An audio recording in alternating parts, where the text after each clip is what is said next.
यजामहे सुगन्धिं पुष्टिवर्धनम् उर्वारुकमिव बन्धनान् मृत्योर्मुक्षीमामृतात्। ओम नमः शिवाय। हर हर महादेव।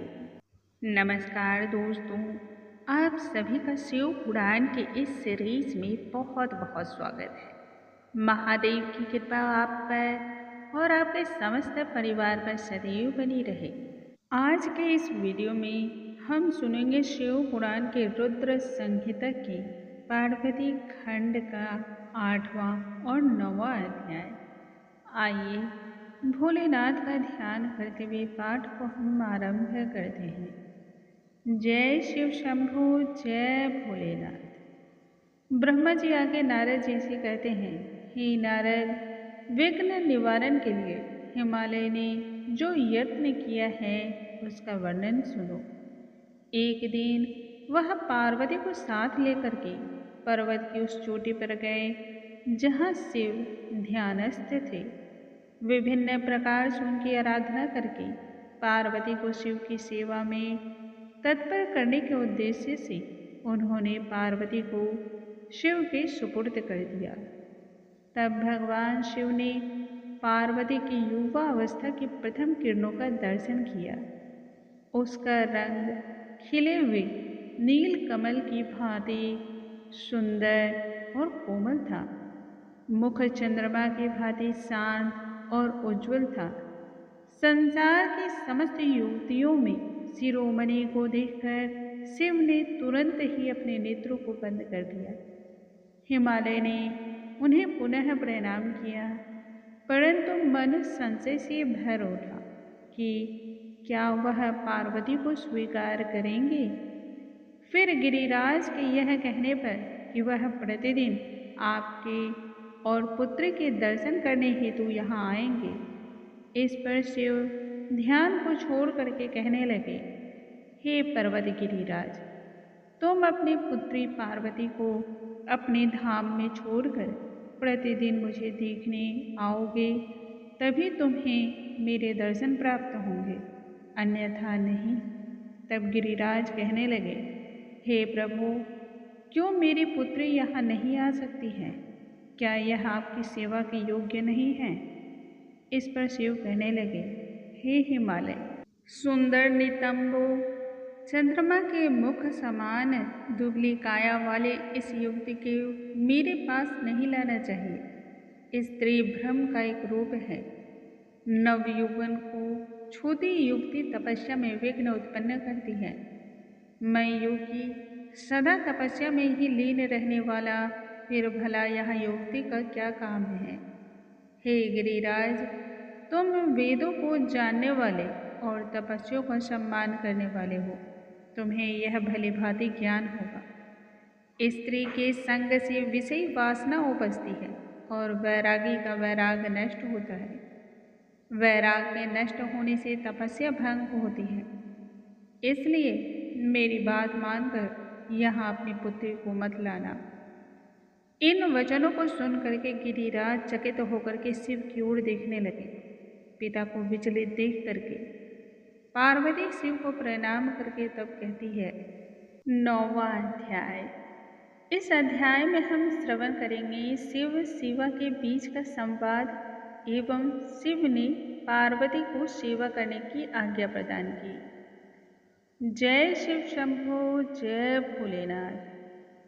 शिव के यह कहने पर कि पार्वती को यहाँ ना लाए, तपस्या में विघ्न उत्पन्न होता है। तब पार्वती शिव से कहने लगी, हे प्रभु, हे नाथ, आपने गिरिराज हिमालय से यह क्या कह डाला है?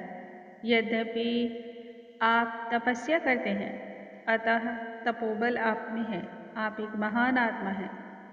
वह ऊर्जा प्रकृति है जो सभी गतिविधियों का कारण है।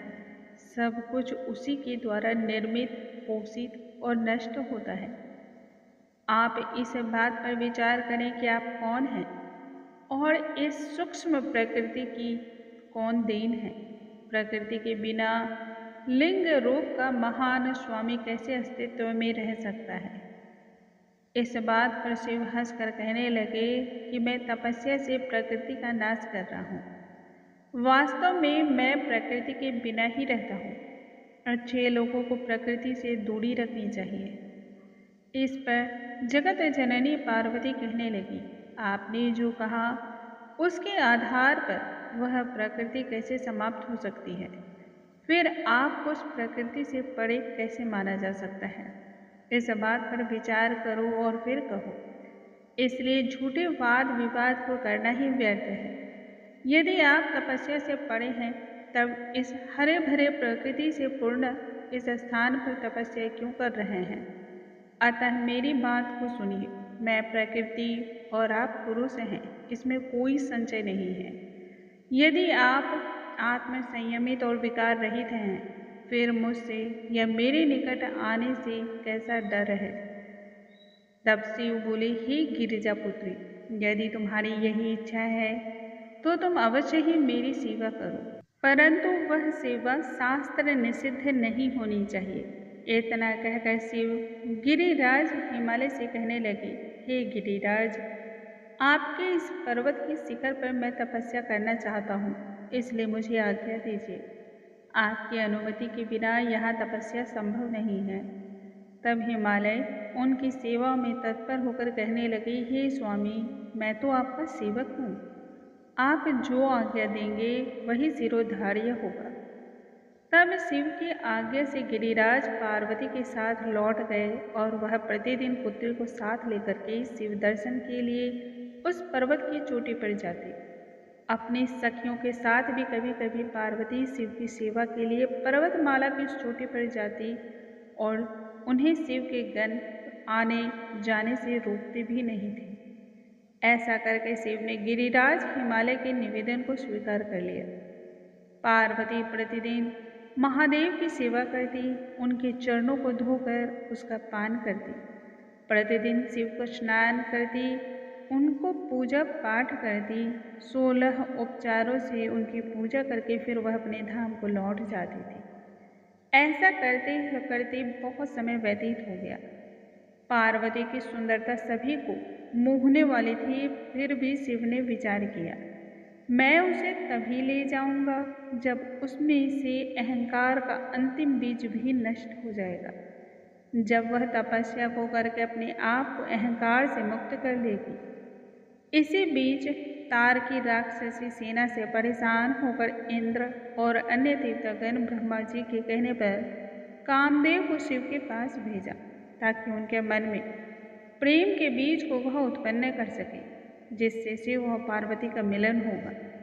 कामदेव ने बहुत प्रयत्न किया, परंतु शिव तनिक भी विचलित नहीं हुए, अपितु क्रोध में आकर के उन्होंने कामदेव को ही भस्म कर डाला। इसके बाद अहंकार का त्याग करके पार्वती ने कठोर तपस्या के द्वारा शिव को प्रसन्न किया और पति के रूप में प्राप्त करके देवताओं के कार्य की सिद्धि को संपन्न किया। जो व्यक्ति इन कथाओं का श्रवण करता है, पठन करता है अथवा किसी दूसरे को भी सुनाता है, उन सभी व्यक्तियों का कल्याण होता है। इसलिए मनुष्य को प्रत्येक दिन शिव पुराण की पवित्रमयी कल्याणमयी कथाओं का श्रवण करना चाहिए। आज की कथा को हम यहीं पर विराम लगाते हैं। कल आगे की कथा के साथ हम फिर से मिलेंगे। हर हर महादेव। जय शिव शंभु, जय भोलेनाथ।